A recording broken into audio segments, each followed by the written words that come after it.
ನಮಸ್ಕಾರ ವೀಕ್ಷಕರೇ, ಯುಟಿವಿ ನ್ಯೂಸ್ಗೆ ಸ್ವಾಗತ. ನಾನು ರೋಹಿತ್ ಪವಾರ್. ಮೊದಲನೇದಾಗಿ ಸ್ವಾಮಿಗಳ ಬಗ್ಗೆ ಮಾತನಾಡಲಿಕ್ಕೆ ನಾನು ಬಹಳಷ್ಟು ಸಣ್ಣವಳು, ಮಾತಾಡಬಾರ್ದು, ನಮ್ಮ ಸಂಸ್ಕೃತಿ ಅದಲ್ಲ. ಆದರೆ ಸ್ವಾಮಿಗಳ ಸಂಸ್ಕೃತಿ ಕೂಡ ಅದಲ್ಲ.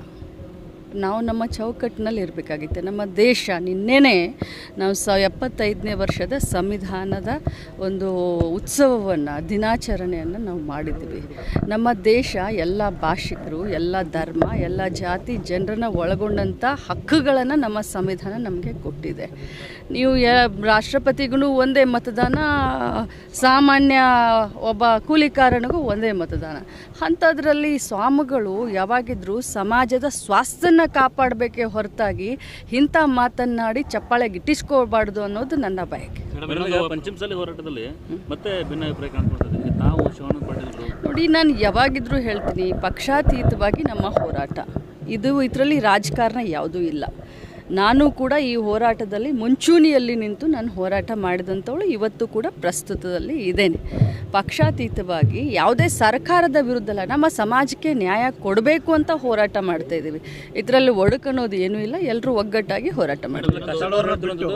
ಕೇವಲ ಬಿಜೆಪಿ ಇದ್ದಾಗ ಮಾತ್ರ ನಿಮ್ಮ ಹೋರಾಟ ಇರುತ್ತೆ ಅಂತ ನೀವು ಮಾತ್ರ ಮಾಡ್ತೀರಿ ಅಂತ. ಬಿಜೆಪಿ ಇದ್ದಾಗ ನಿಮ್ಮ ಹೋರಾಟ ಇತ್ತು, ಬಟ್ ಈಗ ಅಷ್ಟು ಇಲ್ಲ ಅಂತ. ಯಾವತ್ತೂ ನೋಡಿ, ಖಂಡಿತ ಇದೆ. ಮಂತ್ರಿ ಆಗಿದ್ದಕ್ಕೆ ಆ ಫೋರ್ಸು ಅಥವಾ ಸಮಾಜದ ಒಂದು ಋಣವನ್ನು ತೀರಿಸೋದಿಲ್ಲ ಅಂತಂದರೆ ಅದು ನಾವು ಮನುಷ್ಯತ್ವದ ಧರ್ಮಗುಣ ಅಲ್ಲ. ಖಂಡಿತವಾಗ್ಲೂ ನಾನು ಮಂತ್ರಿಯಾಗಿ 3 ಹೋರಾಟದಲ್ಲಿ ಭಾಗಿಯಾಗಿದ್ದೀನಿ, ನಿರಂತರವಾಗಿದ್ದೀನಿ, ಮೀಟಿಂಗಲ್ಲಿ ಇದ್ದೀನಿ, ಹೋರಾಟದಲ್ಲಿದ್ದೀನಿ. ನಾನು ಹೋಗಲಿಕ್ಕೆ ಆಗಲ್ಲ. ಈಗ ಮಂತ್ರಿ ಆದಮೇಲೆ ಸ್ವಲ್ಪ ಕೆಲಸದ ಒತ್ತಡ ಜಾಸ್ತಿ ಇರೋದ್ರಿಂದ, ಅವರು ಕೊಟ್ಟಂಥ ಡೇಟು ಹೊಂದಾಣಿಕೆ ಆಗದಲ್ಲದೆ ಇರೋದ್ರಿಂದ ಒಂದು ಮೀಟಿಂಗ್ಗೆ ಹೋಗಲಿಲ್ಲ, 2 ಸಾರಿ ತಮ್ಮನ್ನು ಕಳಿಸ್ದೆ, ಇನ್ನೊಂದು ಮೀಟಿಂಗ್ ಹೋಗ್ಲಿಕ್ಕೆ ಆಗೋದಿಲ್ಲ, ಮಗನ ಕಳಿಸ್ದೆ. ಸಮಾಜ ಬಿಟ್ಟು ಲಕ್ಷ್ಮೀ ಹೆಬ್ಬಾಳ್ಕರ್ ಇಲ್ಲ, ಲಕ್ಷ್ಮೀ ಹೆಬ್ಬಾಳ್ಕರ್ನ ಬಿಟ್ಟು ಪಂಚಮಸಾಲಿ ಸಮಾಜ ಇಲ್ಲ. ಈಗ ಅಧಿವೇಶನದ ಹೋರಾಟದಲ್ಲಿ ಭಾಗಿಯಾಗ್ತೀರಾ? ಹೋರಾಟ ಮಾಡ್ತೀನಿ. ನೋಡಿ, ಸ್ವಾಮಿಗಳಿಗೆ ಗೌರವವನ್ನು ಕೊಡ್ತೀವಿ, ಆದರೆ ತೀರಾ ಸರ್ಕಾರಕ್ಕೆ ಮುಜುಗರ ತರೋದು ಬೇಡ. ಯಾಕಂದರೆ ಅದೇ ಸರ್ಕಾರ ಇರಲಿ, ಇದೇ ಸರ್ಕಾರ ಇರಲಿ, ಆ ಸರ್ಕಾರದ ವಿರುದ್ಧ ನಾವು ಮಾಡಲಿಲ್ಲ, ನಮ್ಮ ಸಮಾಜದ ಪರವಾಗಿ ನಾವು ಮಾಡಿದ್ವಿ. ಬಸವರಾಜ ಬೊಮ್ಮಾಯಿ ಅವರಿಗೆ ನಾವು 4 ಸತಿ ಭೇಟಿಯಾಗಿದ್ದೀವಿ. ನಮ್ಮ ಈಗಿನ ಪ್ರಸ್ತುತ ಸಿದ್ದರಾಮಯ್ಯ ಸಾಹೇಬರಿಗೆ ನಾವು 3 ಸರಿ ಭೇಟಿಯಾಗಿದ್ದೀವಿ.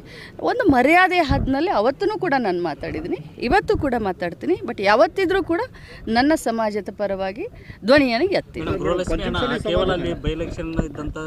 ಜಿಲ್ಲೆಗಳಿಗೆ ಮಾತ್ರ ಬಿಡುಗಡೆ ಆಗಿದೆ, ಇತರ ಕಡೆ ಆಗಿಲ್ಲ ಅನ್ನೋದು ಆರೋಪ. ನೀವು ಚೆಕ್ ಮಾಡಿ, ಬಿಜಾಪುರದಲ್ಲಿ ಚೆಕ್ ಮಾಡಿ, ದೆನ್ ನೀವು